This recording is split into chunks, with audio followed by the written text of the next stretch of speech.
Esto es Zona de Lectura, audiocuento.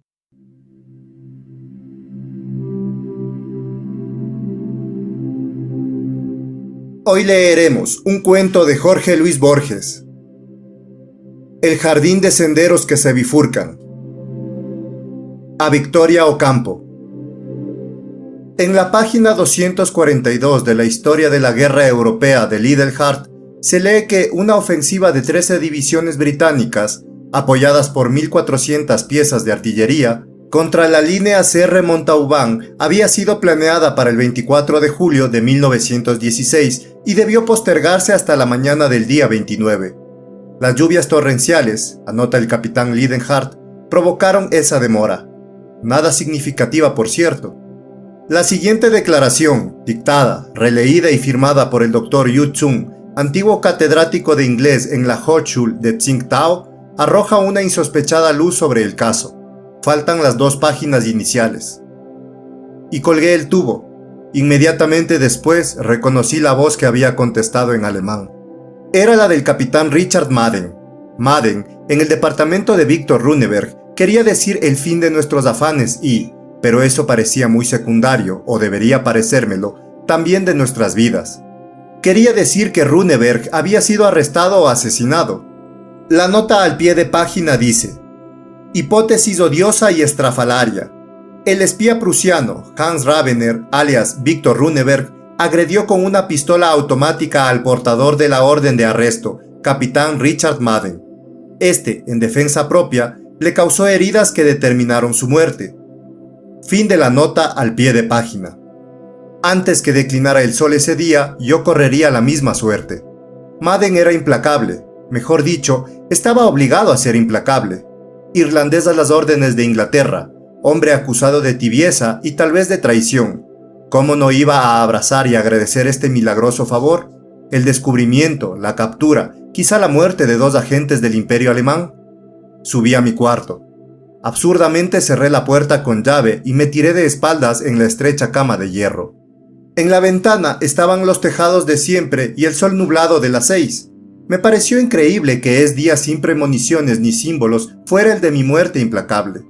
A pesar de mi padre muerto, a pesar de haber sido un niño en un simétrico jardín de Haifeng, ¿yo ahora iba a morir? Después reflexioné que todas las cosas le suceden a uno precisamente ahora. Siglos de siglos y solo en el presente ocurren los hechos. Innumerables hombres en el aire, en la tierra y el mar, y todo lo que realmente pasa, me pasa a mí.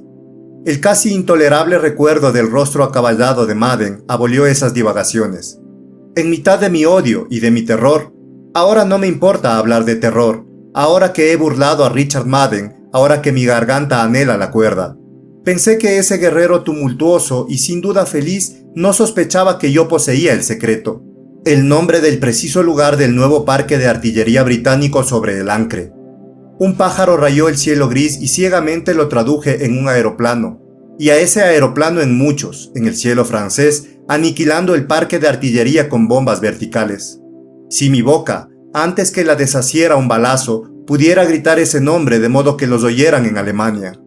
Mi voz humana era muy pobre. ¿Cómo hacerla llegar al oído del jefe? Al oído de aquel hombre enfermo y odioso, que no sabía de Runeberg y de mí, sino que estábamos en Staffordshire, y que en vano esperaba noticias nuestras en su árida oficina de Berlín, examinando infinitamente periódicos. Dije en voz alta: debo huir. Me incorporé sin ruido, en una inútil perfección de silencio, como si Madden ya estuviera acechándome. Algo, tal vez la mera ostentación de probar que mis recursos eran nulos, me hizo revisar mis bolsillos. Encontré lo que sabía que iba a encontrar: el reloj norteamericano, la cadena de níquel y la moneda cuadrangular, el llavero con las comprometedoras llaves inútiles del departamento de Runeberg, la libreta, una carta que resolví destruir inmediatamente y que no destruí, el falso pasaporte, una corona, 2 chelines y unos peniques, el lápiz rojo azul, el pañuelo, el revólver con una bala. Absurdamente lo empuñé y sopesé para darme valor. Vagamente pensé que un pistoletazo puede oírse muy lejos. En 10 minutos mi plan estaba maduro. La guía telefónica me dio el nombre de la única persona capaz de transmitir la noticia. Vivía en un suburbio de Fenton, a menos de media hora de tren. Soy un hombre cobarde. Ahora lo digo, ahora que he llevado a término un plan que nadie no calificará de arriesgado. Yo sé que fue terrible su ejecución. No lo hice por Alemania, no. Nada me importa un país bárbaro que me ha obligado a la abyección de ser un espía. Además, yo sé de un hombre de Inglaterra, un hombre modesto, que para mí no es menos que Goethe. Arriba de una hora no hablé con él, pero durante una hora fue Goethe. Lo hice porque yo sentía que el jefe tenía en poco a los de mi raza, a los innumerables antepasados que confluyen en mí. Yo quería probarle que un amarillo podía salvar a sus ejércitos. Además, yo debía huir del capitán. Sus manos y su voz podían golpear en cualquier momento a mi puerta. Me vestí sin ruido. Me dije adiós en el espejo. Bajé, escudriñé la calle tranquila y salí. La estación no distaba mucho de casa, pero juzgué preferiblemente tomar un coche. Arguí que así corría menos peligro de ser reconocido. El hecho es que en la calle desierta me sentía visible y vulnerable infinitamente. Recuerdo que le dije al cochero que se detuviera un poco antes de la entrada central. Bajé con lentitud voluntaria y casi penosa. Iba a la aldea de Ashgoff, pero saqué un pasaje para una estación más lejana. El tren salía dentro de muy pocos minutos, a las 8:50.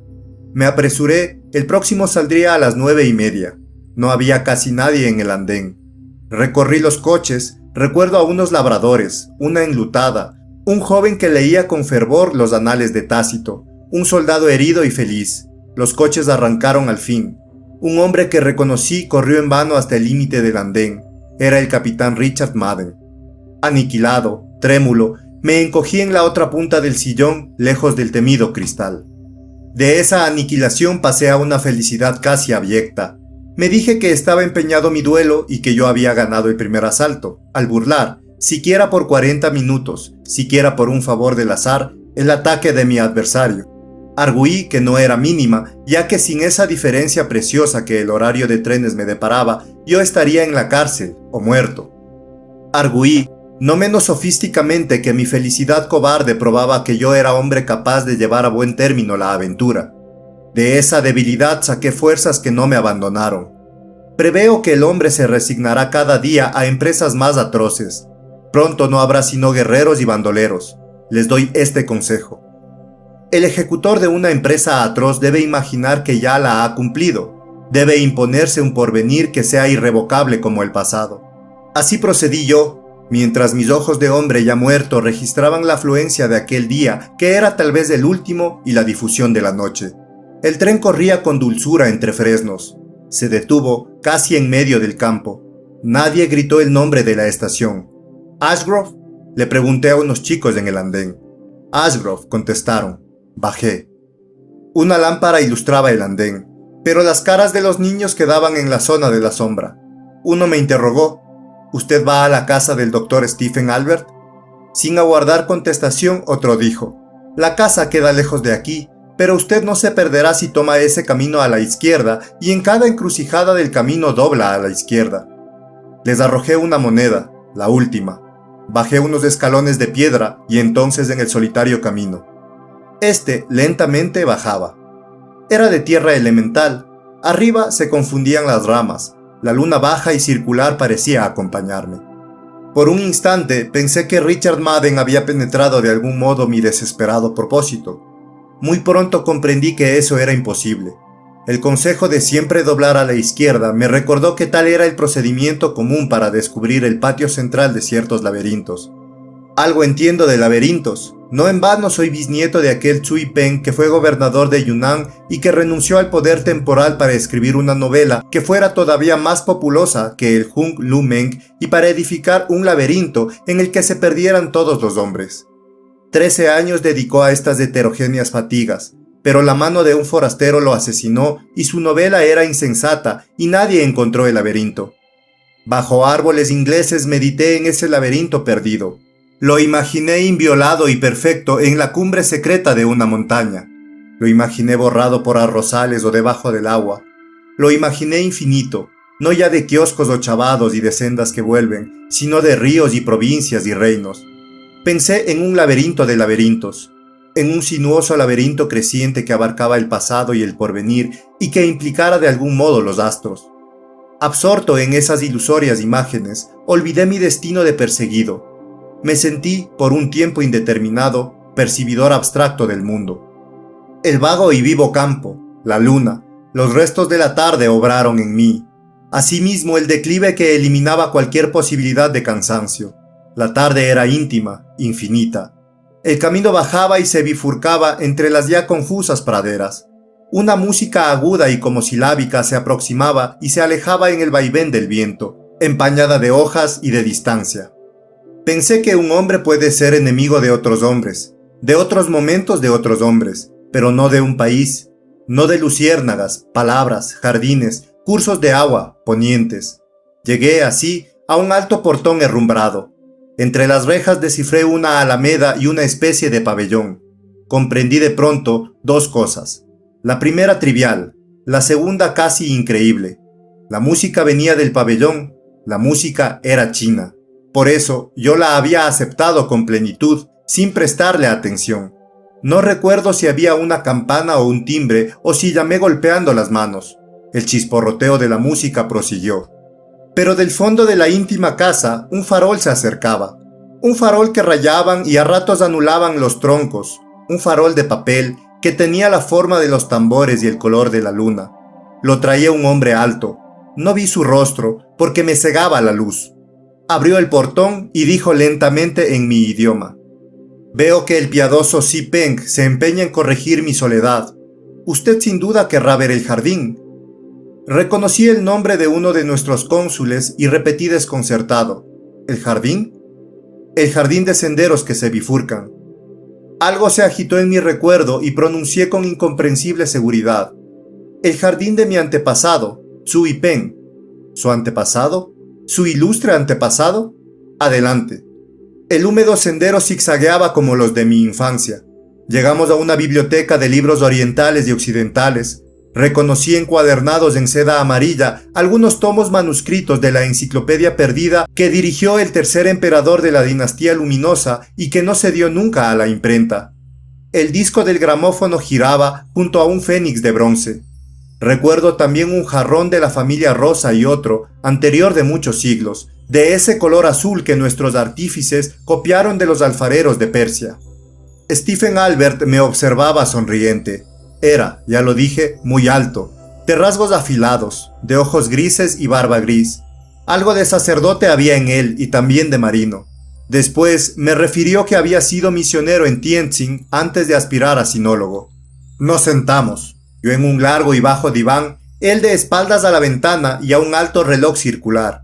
Computé que antes de una hora no llegaría mi perseguidor, Richard Madden. Mi determinación irrevocable podía esperar. «Asombroso destino el de Tsui Peng», dijo Stephen Albert, gobernador de su provincia natal, docto en astronomía, en astrología y en la interpretación infatigable de los libros canónicos, ajedrecista, famoso poeta y calígrafo. Todo lo abandonó por componer un libro y un laberinto. Renunció a los placeres de la opresión, de la justicia, del numeroso lecho, de los banquetes y aún de la erudición y se enclaustró durante 13 años en el pabellón de la límpida soledad. A su muerte, los herederos no encontraron sino manuscritos caóticos.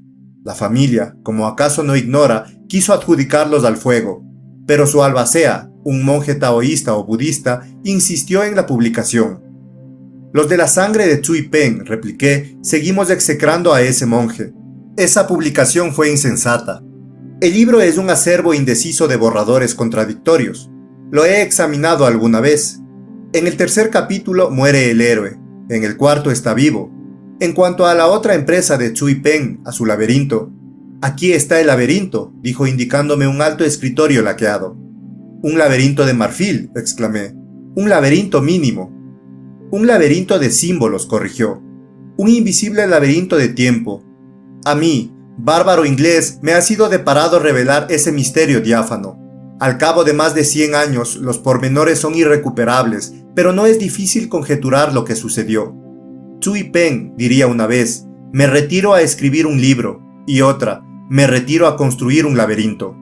Todos imaginaron dos obras. Nadie pensó que libro y laberinto eran un solo objeto. El pabellón de la límpida soledad se erguía en el centro de un jardín tal vez intrincado.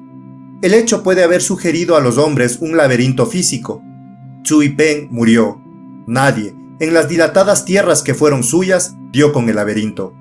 La confusión de la novela me sugirió que ese era el laberinto. Dos circunstancias me dieron la recta solución del problema. Una, la curiosa leyenda de que Cui Peng se había propuesto un laberinto que fuera estrictamente infinito. Otra, un fragmento de una carta que descubrí. Albert se levantó. Me dio por unos instantes la espalda. Abrió un cajón del áureo y renegrido escritorio. Volvió con un papel antes carmesí, ahora rosado y tenue y cuadriculado.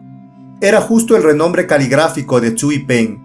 Leí con incomprensión y fervor estas palabras que con minucioso pincel redactó un hombre de mi sangre. Dejo a los varios porvenires, no a todos, mi jardín de senderos que se bifurcan. Devolví en silencio la hoja. Albert prosiguió. Antes de exhumar esta carta, yo me había preguntado de qué manera un libro puede ser infinito. No conjeturé otro procedimiento que el de un volumen cíclico, circular. Un volumen cuya última página fuera idéntica a la primera, con posibilidad de continuar indefinidamente. Recordé también esa noche que está en el centro de las 1001 noches, cuando la reina Sherezad, por una mágica distracción del copista, se pone a referir textualmente la historia de las 1001 noches, con riesgo de llegar otra vez a la noche en que la refiere, y así hasta lo infinito. Imaginé también una obra platónica, hereditaria, transmitida de padre a hijo, en la que cada nuevo individuo agregara un capítulo o corrigiera con piadoso cuidado la página de los mayores.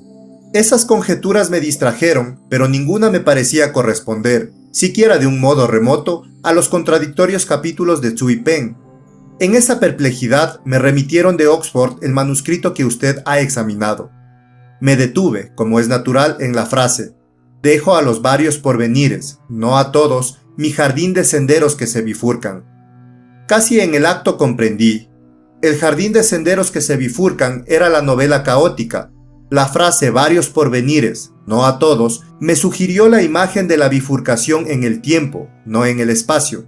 La relectura general de la obra confirmó esa teoría. En todas las ficciones, cada vez que un hombre se enfrenta con diversas alternativas, opta por una y elimina las otras. En la del casi inextricable Cui Peng, opta, simultáneamente, por todas. Crea así diversos porvenires, diversos tiempos, que también proliferan y se bifurcan. De ahí las contradicciones de la novela. Fang, digamos, tiene un secreto. Un desconocido llama a su puerta. Fang resuelve matarlo. Naturalmente hay varios desenlaces posibles. Fang puede matar al intruso, el intruso puede matar a Fang, ambos pueden salvarse, ambos pueden morir, etc. En la obra de Cui Peng, todos los desenlaces ocurren, cada uno es el punto de partida de otras bifurcaciones. Alguna vez los senderos de ese laberinto convergen.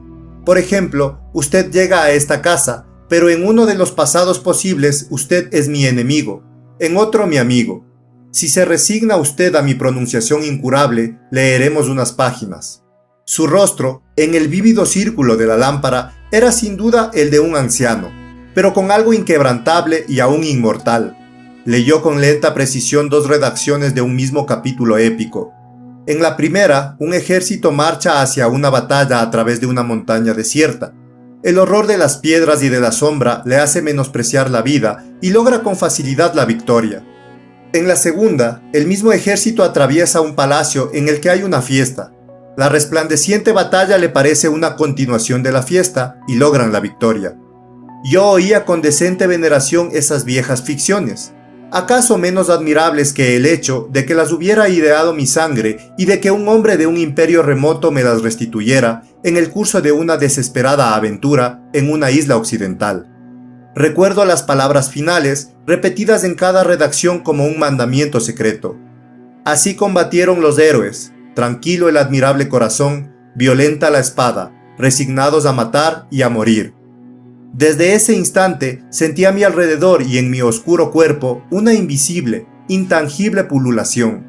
No la pululación de los divergentes, paralelos y finalmente coalescentes ejércitos, sino una agitación más inaccesible, más íntima, y que ellos de algún modo prefiguraban. Stephen Albert prosiguió.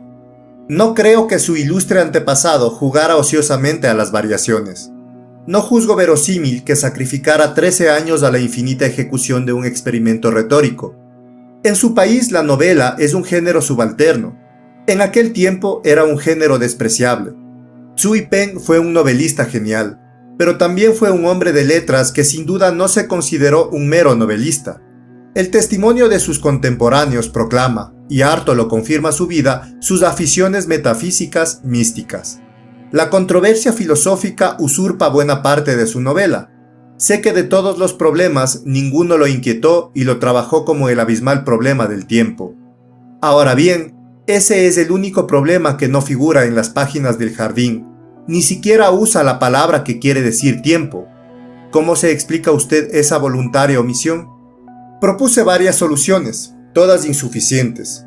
Las discutimos.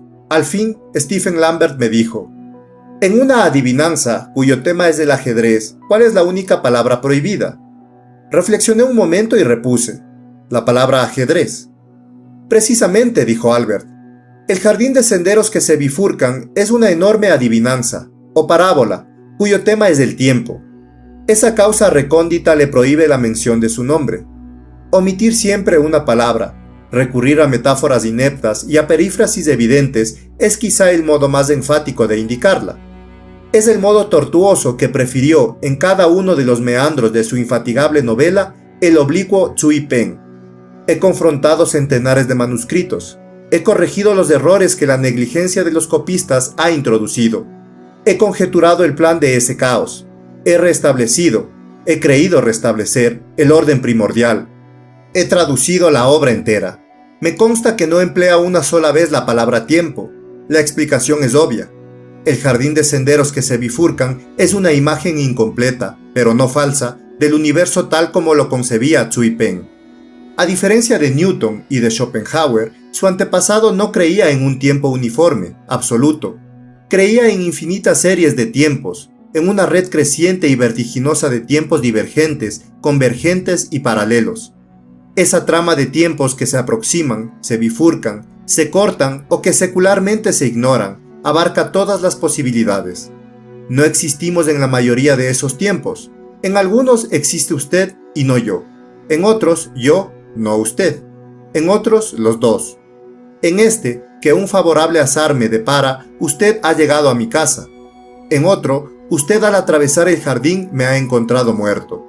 En otro, yo digo estas mismas palabras, pero soy un error, un fantasma. En todos, articulé no sin un temblor, yo agradezco y venero su recreación del jardín de Cui Peng. No en todos, murmuró con una sonrisa.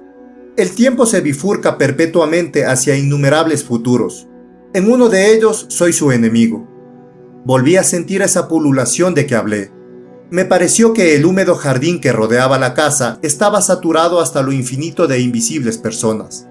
Esas personas eran Albert y yo, secretos, atareados y multiformes en otras dimensiones del tiempo.